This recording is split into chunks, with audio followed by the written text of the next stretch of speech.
The scream cut through the bright afternoon like a blade. In the middle of a sunlit parking lot, with heat shimmering off the asphalt and engines rumbling nearby, a little girl came running barefoot, her face streaked with dust and tears, her small chest heaving as if her heart might burst. She stumbled toward a line of parked motorcycles, toward men in leather vests and heavy boots, and her panic was so raw it stopped time itself. She was crying that they were beating her mother, and even though her words tangled in sobs, the fear in her eyes told the whole story. In that instant, something shifted in the air, as if the world itself leaned in to see what would happen next. Before the story continues, if you believe in kindness, second chances, and ordinary people stepping up when it matters most, please like this video, comment your thoughts, share it with someone who needs hope today, and subscribe to the channel Threads of Kindness.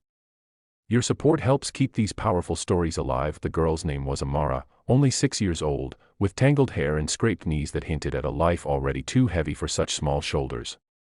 She had run from a cramped apartment just down the street, where daylight poured in through broken blinds, exposing a reality she could no longer stay silent about.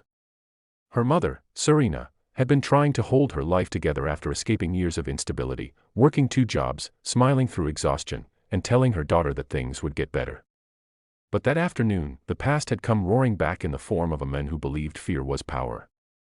While the city went about its ordinary day, Serena was being overpowered in her own living room, her strength no match for rage fueled by control. The bikers had been gathered outside a diner, laughing quietly, enjoying the rare peace of a weekday afternoon. They were not the kind of men people expected to be heroes. Faces marked by years on the road, hands scarred, eyes sharp but tired. Yet when Amara collapsed near them, pointing back toward the apartment complex, something ancient and unspoken passed between them. They did not ask questions or hesitate.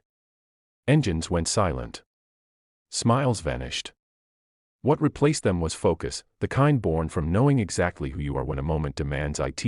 As they moved, the sun hung high above, casting long shadows that followed them like witnesses. Neighbors peered from windows, sensing a shift but unsure what it meant. Inside the apartment, Serena's strength was nearly gone, her world narrowing to pain and fear, when suddenly the room filled with presence. Not violence, not chaos, but a wall of certainty. The man who had believed himself untouchable realized, too late, that he was not alone, that the world had seen him now. Authority arrived soon after, drawn by neighbors and by the unmistakable stillness that follows when danger is confronted and stopped. Serena survived that day, not because she was rescued like a helpless victim, but because someone finally stood between her and the harm she had been carrying alone. Outside, Amara sat on the curb, sunlight warming her face as one of the bikers draped a jacket around her shoulders. For the first time in hours, she felt safe enough to breathe. She watched as her mother was helped into an ambulance, alive, shaken, but still here. Their eyes met, and in that look was everything they had survived and everything they still hoped for. The days that followed did not magically erase the past. Healing never works that way. But something had changed. Serena found support she did not know how to ask for before. Amara slept without flinching at every sound. The bikers returned to their lives, carrying the quiet knowledge that on one ordinary afternoon, they had chosen to be more than what the world expected of them. They did not seek praise or attention. They simply answered a cry. Stories like this remind us that kindness often wears unexpected faces, that courage can arrive on 2 wheels under a blazing sun, and that sometimes the smallest voice is powerful enough to move mountains.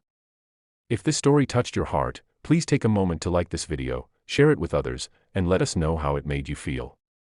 Your engagement helps these messages of hope reach further. Before this story ends, we have one special request for you. Please comment below with a single word that describes what kindness means to you.